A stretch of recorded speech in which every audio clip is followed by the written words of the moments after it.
the quadruple is still on for Manchester City as they came from behind to beat Dortmund 2-1 last night and book a Champions League semi-final date with PSG. Pep Guardiola believes it's a huge step in the right direction.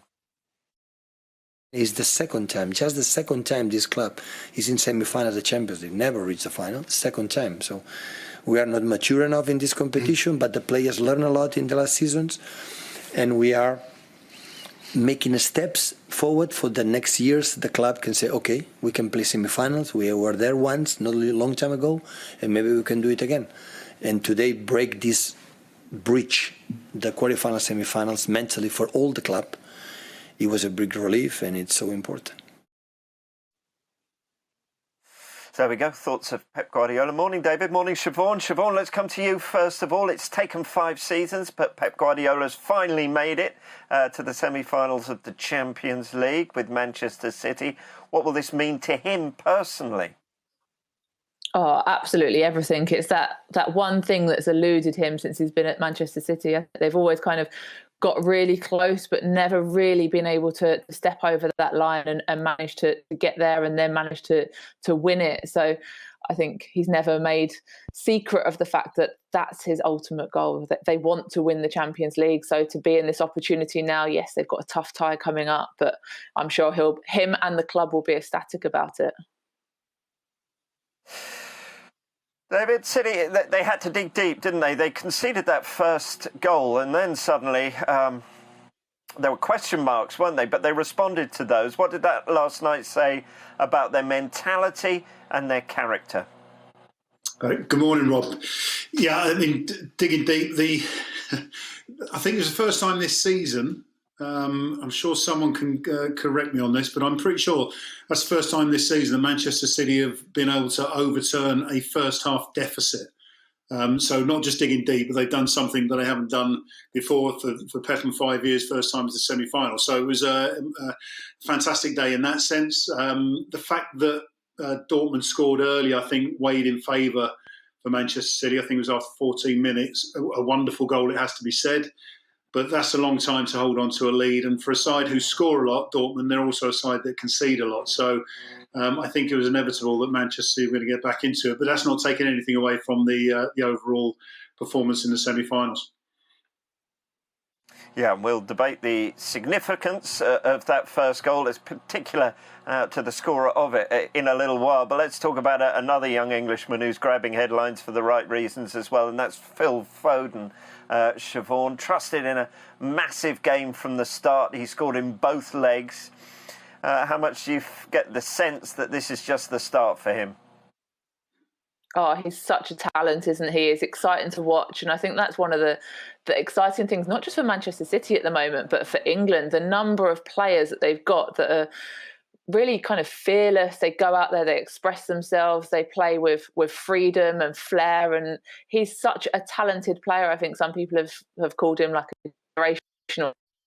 Sustain it, and how much he continues to develop will determine how true that is. But at the moment, he's looking phenomenal, and I think it's a credit to Manchester City and to Pep for how they've managed him and brought him into that environment. And I think there were obviously a lot of questions when he was younger and breaking in, and should he be playing, should he go out on loan? But it looks to me that he's made the right decision. Yeah. His celebration certainly caught the eye as well. Quite a contrast to the way he celebrated the goal in the first leg. He's straight over to Pep Guardiola, David, with that emotional embrace with him. What did that tell you? Well, do you know what? I was looking at it and I was thinking, first of all, did Pep want anyone else there? Because it was almost like, and I've got to use this term correctly, but it was almost like a father-teacher-pupil relationship. You know, that sort of. I've told you this, and when I've heard them speaking about each other's conversation in training, which we've mentioned before on the show, it seems to be very, very tight in that sense. So seeing the embrace, but the thing that got me was when Pep turned away and went back to the dugout, and he had both hands on his face, and I was thinking that's hit Pep emotionally. Which was fantastic because the guy is, you know, he's almost like there's a robotic side to it that things have to be done in a certain way. But to see the two of them and everyone get involved after scoring that goal. But also, as I say, to see Pep turning away meant that the guy has some emotion, which was wonderful. What did you make of it, Siobhan? I thought, agree completely with David. The raw emotion, the relationship that the two of them have, the way he's kind of brought him up through the ranks. As I said before, there were the question marks about whether he should go out on loan, whether he needs to go somewhere else to develop. But they've obviously got that great relationship and that bond and the trust that Pep's got in him to put him in such big moments. It is really nice to see. I almost had visions as those two embraced in celebration of Gareth Southgate in frustration, ripping up his latest sheet of paper, chucking that one in the bin, and rewriting his starting 11 to face Croatia, muttering under his breath, Phil Foden, right. If only England could play 16, 17 players in that first game, everything would be simple for Gareth Southgate. But David, does he have to get Phil Foden in this starting lineup now? Yeah, I mean, it's one of the wonderful things I think about this season, as Siobhan said there, that, you know, we're looking at some young talent, English talent, which I don't think we've seen for, I can't even think, maybe 20 odd years, whatever. When you're looking at Phil Foden, you're looking at the likes of Mason Mount, who himself will be hopefully featuring in the latter stages, if not the final of the. If it gets to the final, I'm just trying to think who he needs to beat. But if it gets to the final of the Champions League, the likes of Jude Bellingham on the other side, who himself has had some wonderful games of late. Gareth Southgate must be thinking, like you said, 16 slots and we'll have a chance. But as long as they keep performing at the top, which, as I say, they have been for most of this season, it will give a great chance for us in the summer for England. And I don't know, maybe it's this year, Rob. Maybe it's this year. Yeah. So he ripped that up when Phil Foden scored that goal. He'd also had to rip it up a little earlier that evening, had he, to include Jude Bellingham then in his starting side against Croatia. So let's talk about him. Also started in both legs, Siobhan. Should have scored, let's be honest, in that first leg. Quite how that goal was ruled out, only they know. But what a goal last night. And how much is he now really banging on that door of a starting place in the England team? I think a starting place might be a little bit too soon. I think it'd be a really valuable member to include in that group.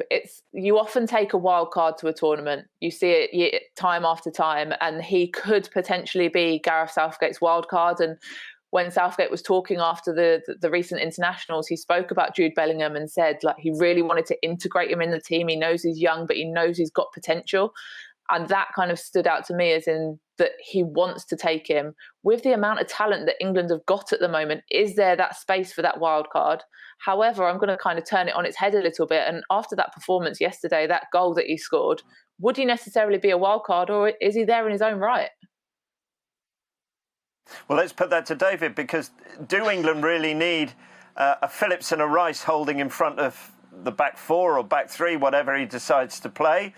Do you not sacrifice one of those and put a Jude Bellingham in? Why not?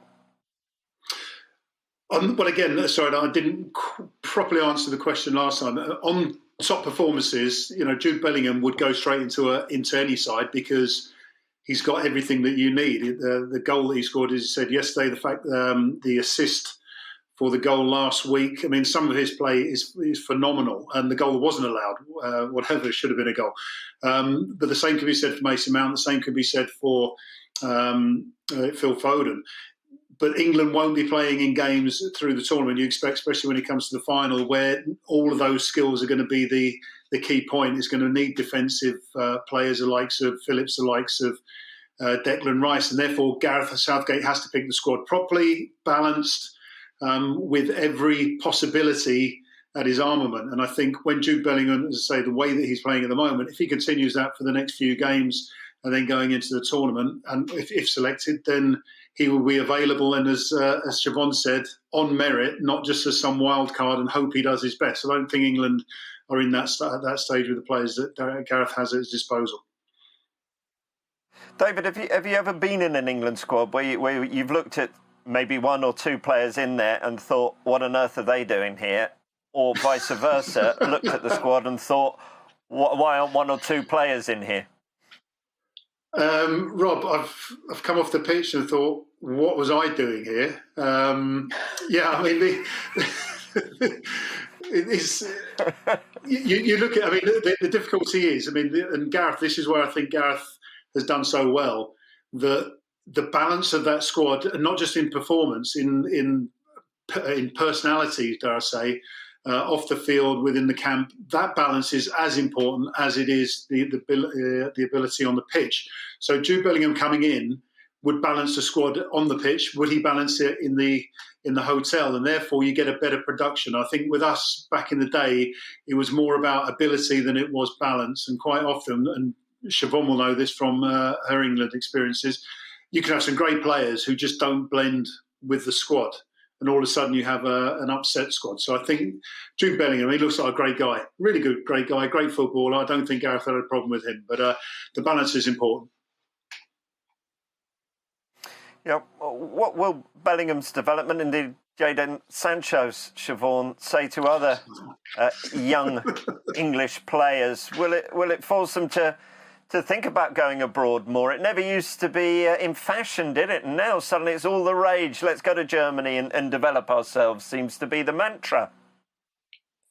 It does, but I think Phil Foden kind of throws a bit of a spanner in the works there, doesn't it? Because he's stayed at Manchester City, he's bought his time, he's kind of had to manage only playing a game here, there and everywhere. But look at him now, he's absolutely flying. So you've got the likes of Bellingham, Sancho, that there's numerous others that have gone abroad, are playing regularly week in, week out, and are coming back.